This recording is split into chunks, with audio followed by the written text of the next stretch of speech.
पितृदोष है, ये आपको कैसे मालूम पड़ेगा?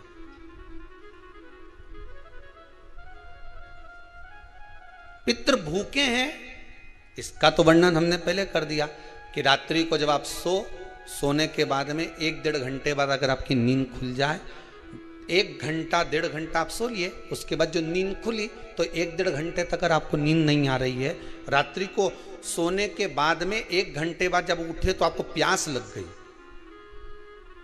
भूख लगने लगी, प्यास लगने लगी कि मेरे को पानी पीना पड़ेगा, घबराहट हो रही, पानी पीना पड़ेगा।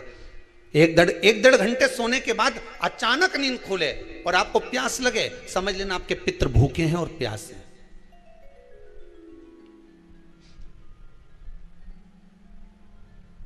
वो भूखे और प्यासे हैं, उनको जल की जरूरत है।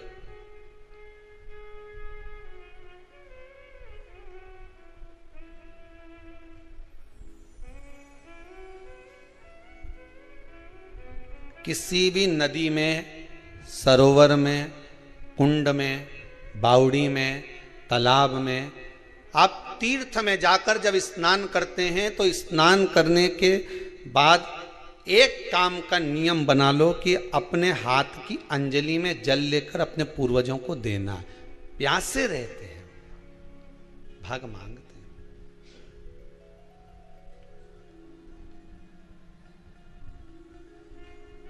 भाग प्राप्त करना। 3 वृक्ष पितरों के तुल्य हैं। नैमिषारण्य की कथा में भी कहा था 3 वृक्ष पितरों के तुल्य हैं। पहला पीपल, दूसरा बट वृक्ष, तीसरा बेलपत्र का वृक्ष। ये पितरों के तुल्य हैं।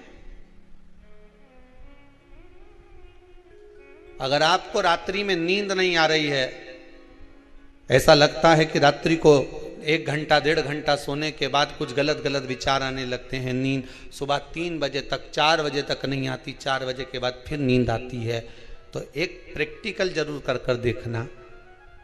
एक प्रैक्टिकल करने में क्या जाता है, प्रयास करने में क्या कुछ जाता है क्या?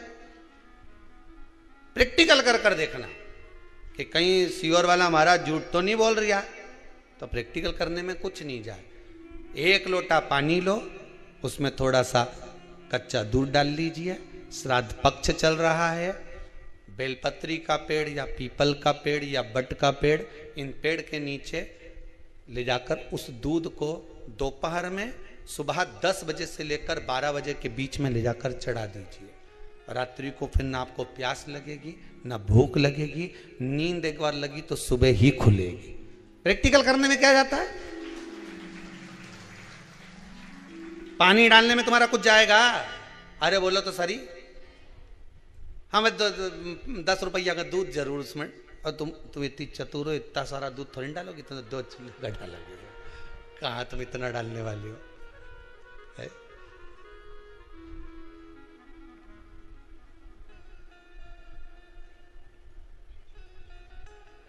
कहा बहुत चतुर लोग हो रहे संसार में हो।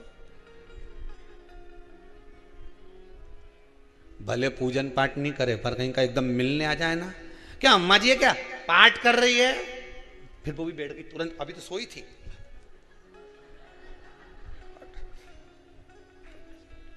तुरंत। क्या पंडित जी हैं क्या, उनसे थोड़ा सा काम है, अभी माला जप रहे हैं, मालूम पड़े पंडित जी तो आराम से सेव फल खा रहे थे। अब प्लेट सोफा के नीचे घुसे तुरंत।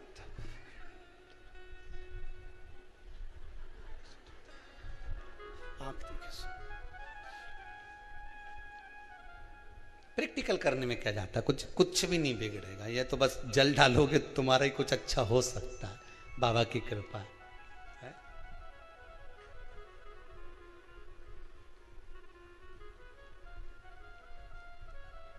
3 वृक्ष पितरों के तुल्य हैं। पहला जम के बोलिए पीपल, दूसरा बट वृक्ष, तीसरा बेलपत्री का वृक्ष। 3 पीपल के वृक्ष में 52,000 ब्राह्मण एक साथ निवास करते हैं, इसलिए पितृतुल्य है। बट वृक्ष ब्रह्मा जी के मस्तक से बना, इसलिए पितृतुल्य है। और बेलपत्री का वृक्ष माता पार्वती जी के अश्रु से बना। जब आंसू गिरे थे माता जगत जननी जगदम्बा पार्वती के, उस समय पर पितृलोक में हलचल उत्पन्न हो गई थी। हमारी नातिन की आंख में आंसू कैसे आ गए? मैनावती की पुत्री है,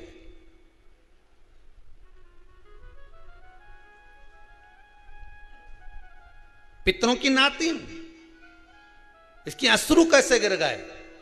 पार्वती जी ने कहा ये आंसू नहीं, मेरा पुण्य भाग प्रकट करती हूं बेलपत्री के रूप में। तो पितरों ने वर दिया था कि ये बेलपत्री का वृक्ष हमारा आशीर्वाद है, इसके नीचे अगर कोई दीप लगाता है, शिव को स्पर्श कर चढ़ाता है, उसके पितरों की शांति होगी। हम स्वयं उसको आशीर्वाद देने के लिए पधारेंगे। बेलपत्र का वृक्ष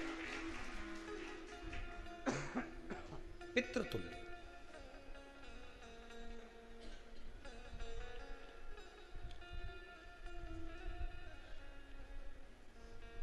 तो रात्रि को अगर भूख लग रही है, प्यास लग रही है, तो पितृदोष। दूसरा पितृदोष का लक्षण बताया, घर में कोई शुभ कार्य ना हो, वंश की वृद्धि ना हो। 1 रुपये कमाओ, 1.25 रुपये खर्च हो रहे हैं, पैसा 10 जगह से कमाई आ रही है पर घर में टिक नहीं पा रही है, आया गया, पितृदोष। जरा सी कटोरी पड़ी है, उसके पीछे विवाद चालू हो जाए, पानी ढुल गया, उसके पीछे विवाद हो जाए, या छोटी छोटी बात में घर में क्लेश मचा हुआ है, पितृदोष है। समझ लो हमारे पूर्वज हमसे खुश नहीं, प्रसन्न नहीं। कोई कहता है गुरुजी श्राद्ध बड़े बेटे को करना चाहिए कि छोटे को करना चाहिए?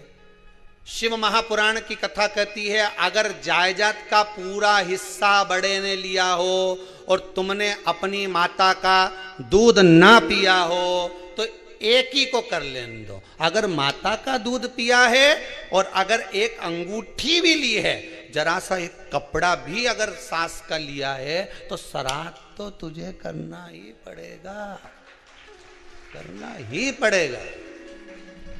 तूने मेरा दूध पिया है तो बिल्कुल जम के तो बोलो। अगर तुमने उनका कुछ खाया है तो अब एक काम और हो सकता है, गुरुजी वो श्राद्ध अगर हम नहीं करें और बड़े भैया करें और हम उन्हीं के यहाँ चले जाएं तो चले जा, मना कौन कर रहा है? पूड़ी का तेल तू ले जा, खीर का दूध 2 थैली तू खरीद के ले जा। जितना वहां वो सेवा करे उतनी सेवा तुम करो। गलत है क्या? जायदाद का भी तो हिस्सा किया था। सुई की नोक के बराबर नहीं धुआं ने, ईंट इधर खसकी है तो हमारी इधर खसका दीजिए। हमारी बसियत में इतना लिखा है तो फिर बसियत में ये भी लिख के जाना चाहिए था। मैं तो क्यों सबके, तुम डरो मत ही रहे एक भी। जब छोरा छोरी के जब सब सामान, प्रॉपर्टी दो ना, जमीन दो ना, जायदाद दो ना, सारा सामान छोरा छोरी के दो, तो उनके लिख के भी जाओ कि हमारी श्राद्ध कर दे अच्छे से, नहीं तो भूतड़ी बन के सताऊंगी।